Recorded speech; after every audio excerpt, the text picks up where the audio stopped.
No necesitas otro sistema de productividad. ¿En serio? No necesitas una nueva aplicación, ni un seminario de fin de semana, ni leer otro resumen de un libro de hábitos. Lo que probablemente necesitas, y esta es la verdad brutal, es irte a la cama una hora antes. Me llamo Javier, y como quizás muchos de vosotros, paso bastante tiempo dándole vueltas a estas cosas. Mis reflexiones no surgen de leer un dogma en un libro, sino de observar la vida y tratar de encontrarle algo de sentido a todo este ruido. Y una de las conclusiones más incómodas a las que he llegado es esta.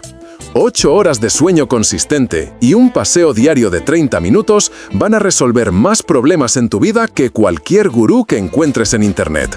Pero esto nos lleva a una pregunta mucho más interesante. Si las soluciones a muchos de nuestros problemas más profundos son tan insultantemente simples, ¿por qué nos empeñamos en buscar respuestas increíblemente complejas? ¿Por qué preferimos un laberinto a una puerta abierta? La respuesta es que tenemos una tendencia muy humana a asumir que los problemas difíciles deben, por narices, tener soluciones difíciles. Pero la mayoría de las veces, inventamos esa complejidad. La fabricamos como una cortina de humo para ocultar una verdad mucho más sencilla. Las soluciones reales son emocionalmente muy costosas. Piensa en una ruptura amorosa. La acción es simple. Son 4 palabras. No quiero verte más. Pero el coste emocional que conlleva pronunciar esas palabras y enfrentar sus consecuencias es gigantesco. La culpa, el dolor, la soledad. Es tan abrumador que preferimos pasarnos meses en un limbo de indirectas, conversaciones ambiguas y excusas, una complejidad que nosotros mismos hemos creado para no pagar el peaje emocional de la simplicidad. O piensa en algo como la depresión o la ansiedad. Un metaanálisis reciente que revisó todas las intervenciones posibles, fármacos, todo tipo de terapias, meditación, mindfulness, encontró que la herramienta más consistentemente eficaz es algo gratuito y disponible 24/7. El ejercicio. Ni siquiera correr una maratón. Simplemente salir a caminar 1 hora al día tiene un efecto antidepresivo más potente que muchas otras cosas. La solución es simple. Pero el coste emocional de hacerlo cuando te sientes hundido, el esfuerzo de levantarte, ponerte las zapatillas y salir por la puerta cuando cada célula de tu cuerpo grita que te quedes en la cama, ese coste es altísimo. Y por eso huimos hacia la complejidad. Aquí está el ejemplo perfecto de la vida cotidiana. Tienes que tener esa conversación difícil en el trabajo. Esa en la que tienes que darle feedback negativo a un compañero o decirle a tu jefe que un proyecto es inviable. La acción simple es ir y tener la conversación. 5 minutos de una incomodidad casi insoportable. Pero, ¿qué hacemos? Sentimos ese nudo en el estómago cada vez que vemos a esa persona por el pasillo. Y entonces empezamos a construir el laberinto. Decidimos que no podemos tener la conversación así como así. No. Necesitamos un plan de comunicación perfecto. Abrimos un PowerPoint, hacemos un análisis de stakeholders, buscamos en Google cómo dar feedback constructivo y nos pasamos 3 horas leyendo artículos. Incluso nos apuntamos a un curso online de comunicación no violenta. Nos sentimos increíblemente productivos, estamos preparándonos, siendo estratégicos. Pero la verdad, esa que duele un poco al tragar, es que estás confundiendo movimiento con avance. Toda esa complejidad es una armadura sofisticadísima que has construido para evitar 5 minutos de puro terror emocional. Preferimos comprar un seminario de 20 horas antes que enfrentar la solución real y sencilla, porque la solución sencilla duele aquí, en el pecho.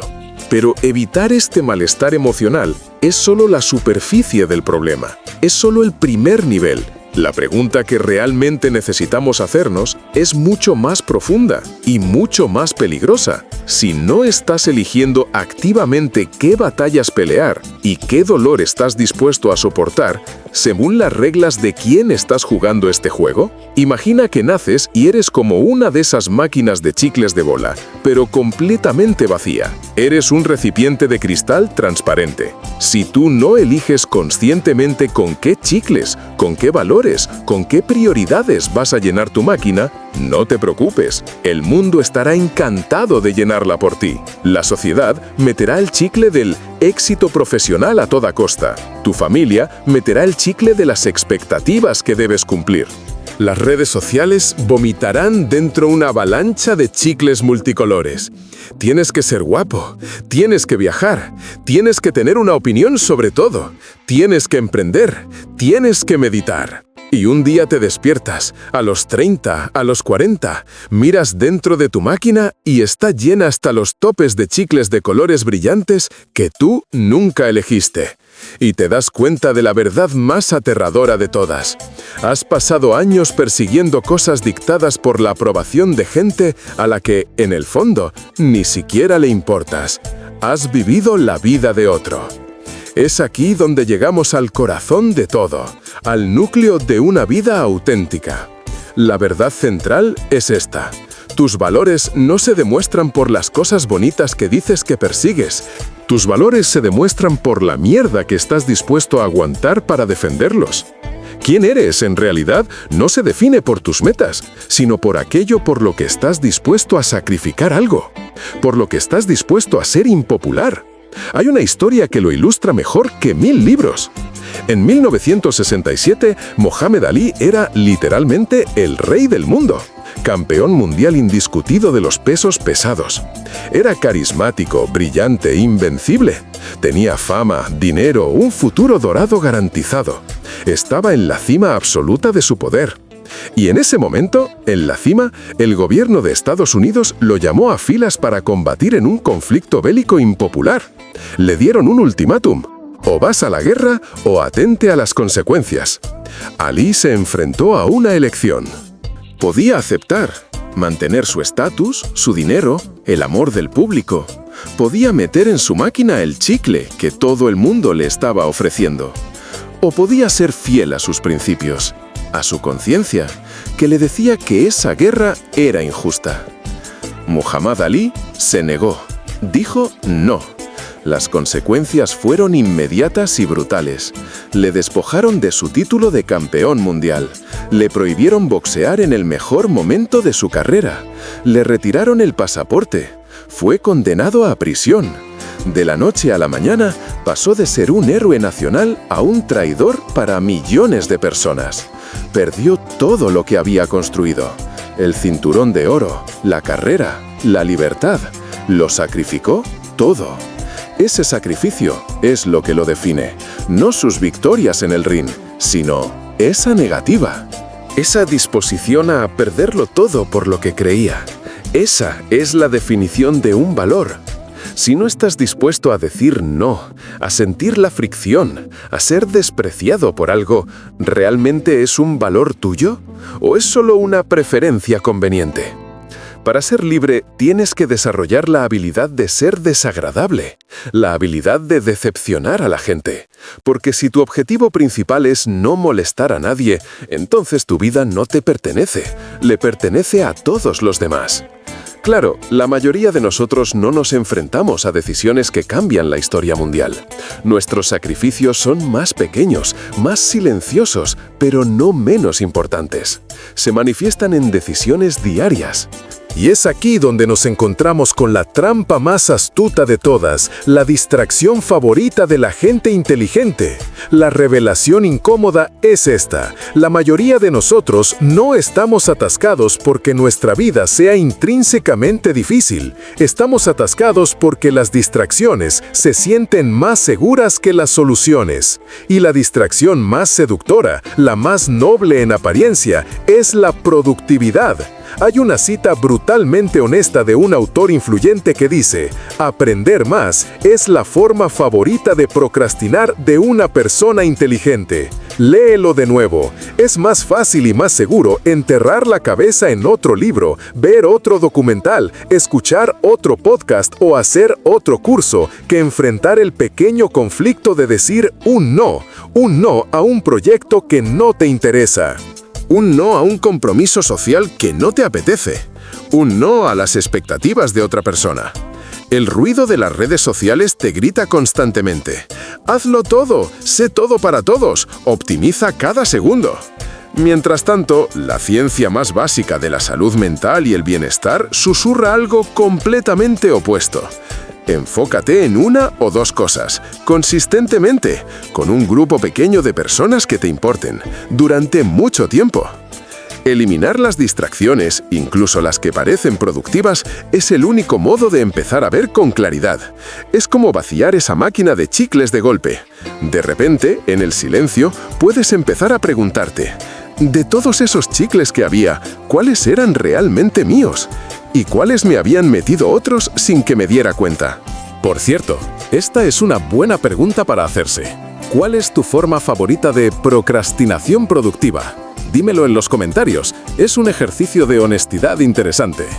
Cuando empiezas a actuar en base a tus propios valores, te enfrentarás al miedo, al fracaso. Es inevitable. Pero aquí es donde necesitamos ajustar nuestra perspectiva por última vez. La confianza y el miedo son exactamente lo mismo. Son narrativas, son historias que nos contamos sobre un futuro que aún no ha ocurrido y que es, por definición, incierto. La ansiedad que siente un deportista de élite antes de la final es fisiológicamente idéntica a la que siente la persona que se paraliza y fracasa. La única, y repito, la única diferencia es la historia que eligen creer en ese momento. Uno elige creer en una narrativa de capacidad y éxito. El otro, en una de duda y catástrofe. Ambas son ficciones. Ambas son una elección. Y el fracaso, hemos entendido el fracaso completamente mal. Creemos que el fracaso es caer a un punto peor que el inicial, un colapso catastrófico. Pero no lo es. Imagina tu crecimiento personal no como una línea recta, sino como el gráfico de la bolsa a largo plazo. Visualízalo. Hay caídas terroríficas, líneas rojas, afiladas, que se hunden y te provocan un vértigo espantoso. Momentos en los que parece que todo se va al abismo. Pero si alejas el zoom, si miras la perspectiva de los últimos 5, 10, 20 años, ves una tendencia innegable. Siempre es hacia arriba y a la derecha. Cada caída, cada fracaso, simplemente estableció un suelo más alto para el siguiente ascenso. No colapsaste, te recalibraste a un nuevo nivel. El fracaso no te devuelve al punto cero, te devuelve al punto cero más la experiencia. Y esa es una base de lanzamiento mucho, mucho más alta. La persona que tiene éxito no es la que nunca ha fracasado. Es la persona que simplemente ha tolerado más fracasos que los demás. Ha acumulado más suelos más altos. Así que esta es la conclusión.